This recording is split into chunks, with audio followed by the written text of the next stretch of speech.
Smart 24, driving business.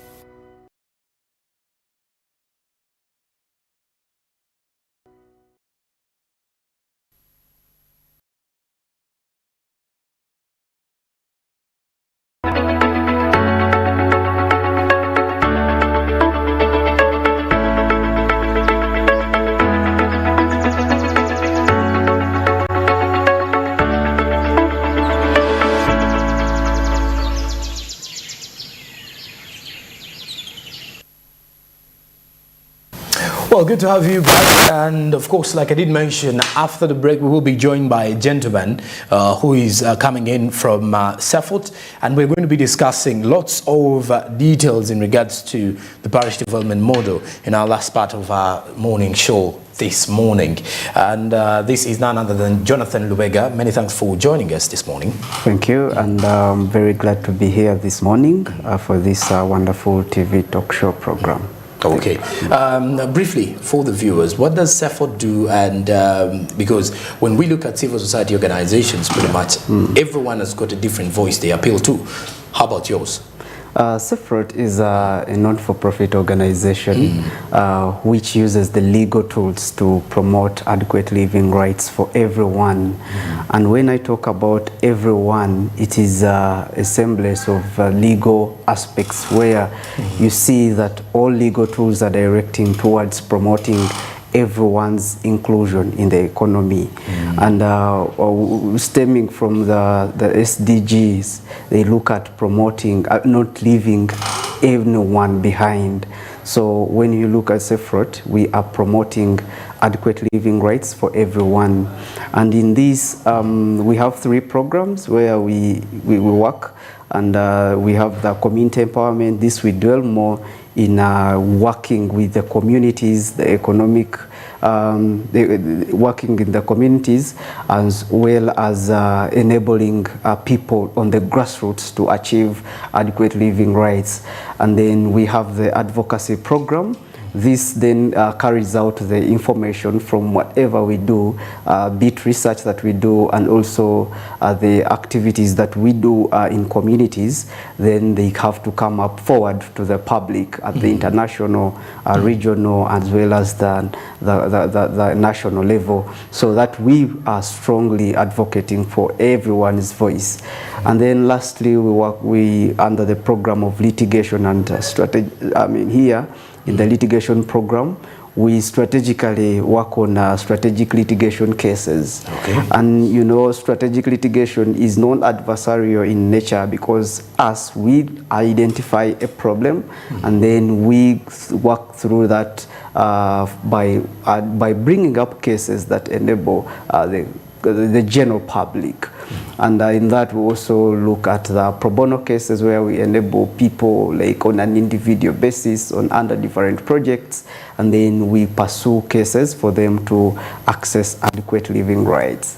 And maybe to coin it to the discussion, when I talk about adequate living rights, I'm meaning those rights that enable someone to sustainably live.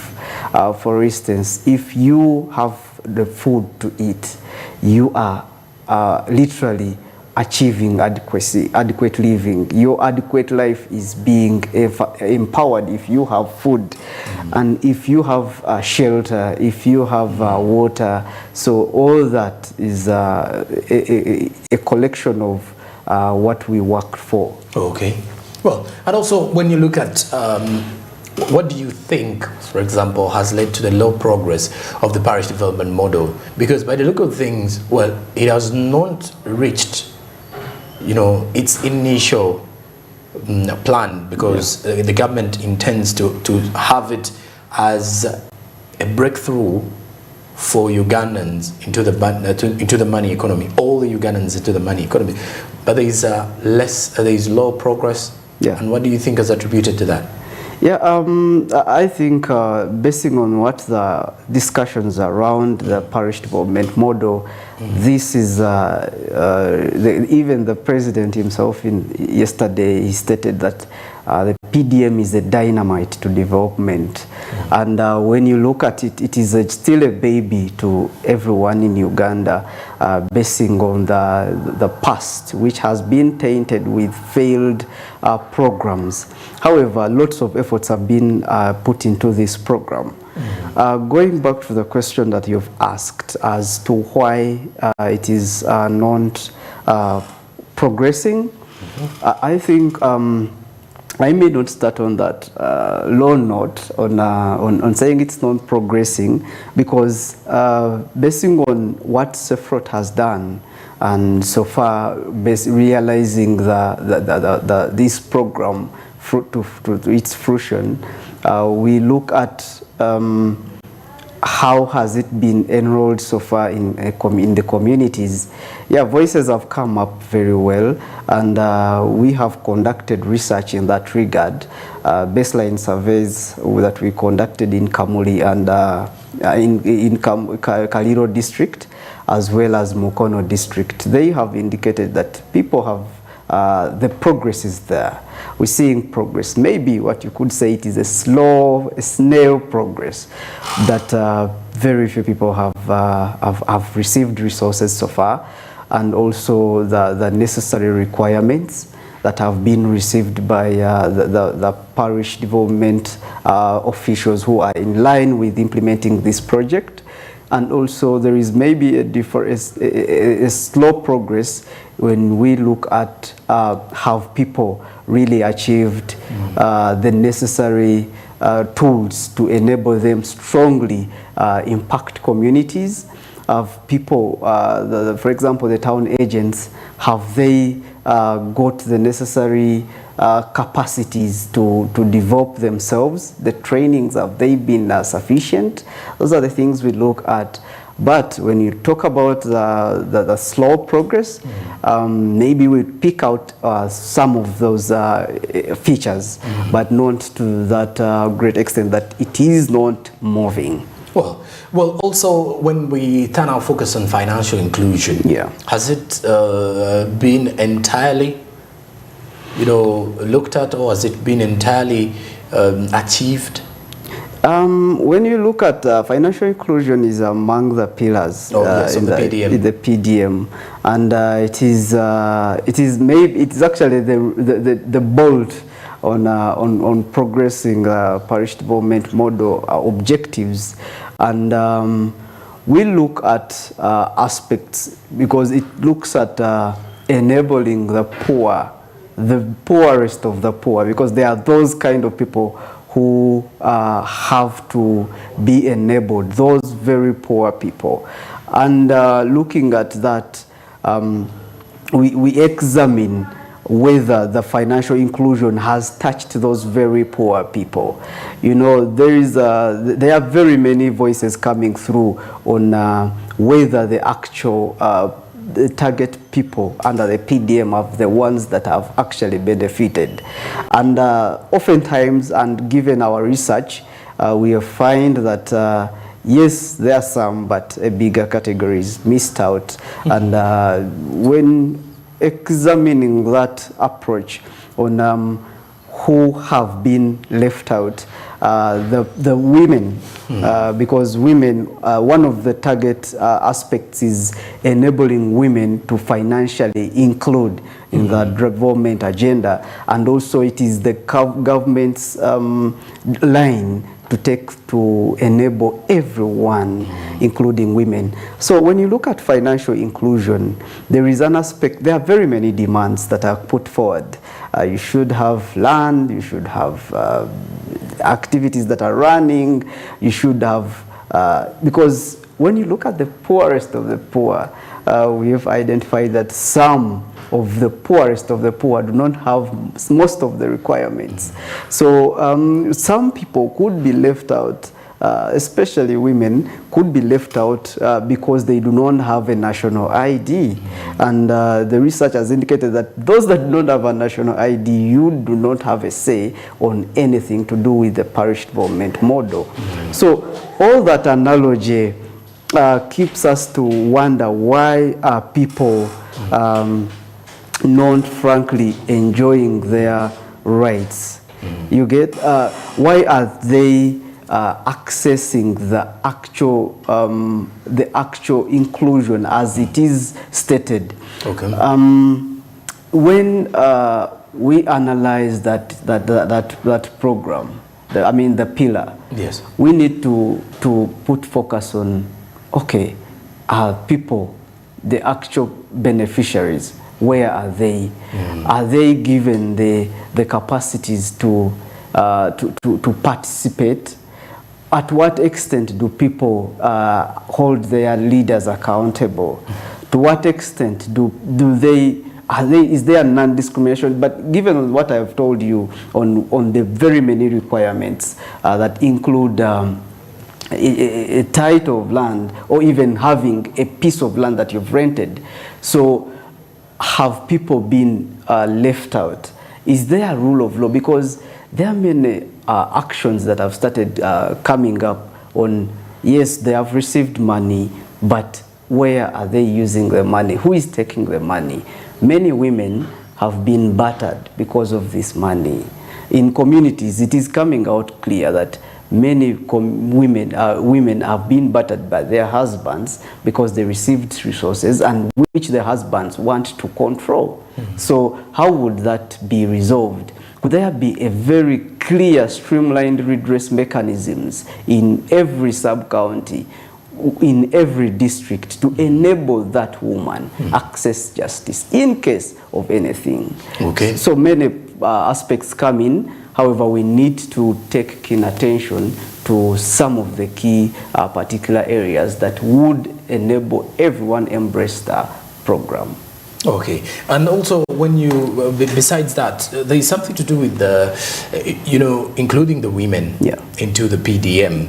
But some of the care scenarios that we have is in relation to the fact that there would be beneficiaries, not only the women. Everyone not everyone has benefited. Why? Because there are ghost circles here and there. Yeah. How are we going to deal with such scenarios in the next financial year? What we look at, we as the people, we are there to identify and not to act adversarial. And also we are there to help the government to progress, to achieve its objectives. When you look at the most ghost, okay, it is talked about, even in the news it is there, that there have been ghost circles. However, we are the people to help the president. All the structures that have been put in place, the leadership structures, have to help the president. The president shouldn't be the only person because it is the president that is giving us these opportunities. We should help them. We should rather help him. So when we help him, we are the people to raise a flag that we can use this tool to strengthen the accountability. If you strengthen the accountability aspects, where do people run to? Who do they talk to? So if those structures have been put in place and they are effectively running in place, how do we enable them to achieve its fruition? Because when you look at our analysis comes in the Panther principles. I've been talking about them. There are 7 principles. But then if you use them, you can avoid these aspects that are not maybe foreseen, because there are these principles that can be strengthened to enable everyone run this program. If the transparency aspects is being catered for, how are the structures that are governing the PDM at the parish circles being structured to correlate closely with the beneficiaries? Because if a woman is left aside and that woman knows, no, this circle is formed by a group of ghost beneficiaries, that woman can easily run to a structure that is already established in the parish to alert them. Because most of the times, the people at the top end do not know these things. But they only come to sanction a document. Yeah, this circle has been established, this circle has been established. We need to, we as a civil society, it is us to create awareness on how these people, these poor people, can enable themselves, realize the president, maybe the national objective, you know, of the PDM, because it is looking at enabling everyone. So I think we should strengthen these tools. The transparency, we should strengthen the accountability aspects. We should also strengthen the empowerment.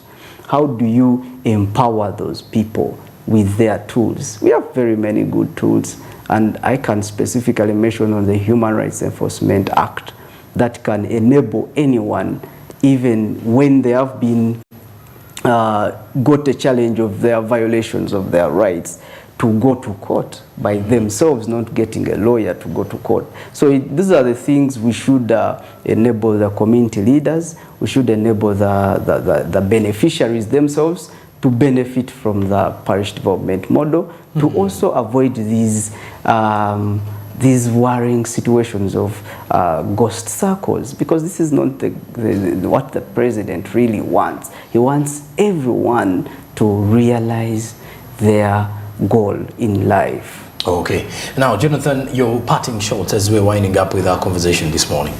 My parting shots are going to be on the recommendations that, part of them that were set out. However, if one needs to get these documents, we can implore you to go to our website, www.cefrot.org, and you can access these documents. One is how do we, the parting shot is enabling, empowering the local leaders, both at the national level as well as the communities and the parishes. And secondly, we should enable these people understand what is in the documents, because most of the issues that have been raised is about the failure to understand what is in the document. These documents are in English, and how do we strongly come up to enable these people understand the documents? This is through translation of these documents. Many people are calling us to translate for them these documents, yet we have no mandate and in their local language. And also we should strengthen the accountability aspects, and also we should, I call upon the government that they should need to increase at least the fee for everyone to realize their ventures that they have laid out. And lastly, I would wish to thank the government for this opportunity, because many things are coming up. When you look at the directives that have been given by the president, he is directing that the repayment period should be increased to at least 12 months, because this is a program that is enabling the small-scale farmers, the agricultural sector. So if we do this, we reduce if we increase on the payment period, if we do not be strict on the payment plan, and also if we enable people understand this program very well, and enable them hold the other principles, the participation, accountability, non-discrimination, transparency, and empowerment, plus the rule of law, then we shall come to fruition in this program. Well, of course, that's Jonathan Lubega from CEFROC. Of course, it's CEFROC? CEFROT, Center for Food and Adequate Living Rights. From CEFROT, and he was ideally breaking this down for us in regards to the parish development model and why there is slow progress of the same, what should be done really. And of course, as we're heading into the next financial year, the PDM is still a program that government is looking at or relying on to ensure that Ugandans can create wealth, but furthermore secure their future in relation to being financially included and as well getting into the money economy. Well, that's it for Smart Means Business, Wednesday, 31st May 2023. By tomorrow we shall be back in a brand new month. So as we're heading to the month of June, remember to invest and also have a planning or is an investment plan for yourself. Star 292 hash is the USSD code that you can use to invest in government bonds and other securities with the Zabo platform. Zabo is a platform that is powered by Altex East Africa, and with Altex East Africa you are told to do something new. With something new can you do today is to invest in government bonds and other securities. The markets on the platform open at 8:15 a.m. and closing time at 3:15 p.m. East African Standard Time. You should as well note that these markets are fully closed during the weekends and on public holidays. Zabo says, my money, my future, and Altex East Africa, do something new. Well, from the entire team, Joram, Marcy, and Andrew, we do wish you a good day and a good morning.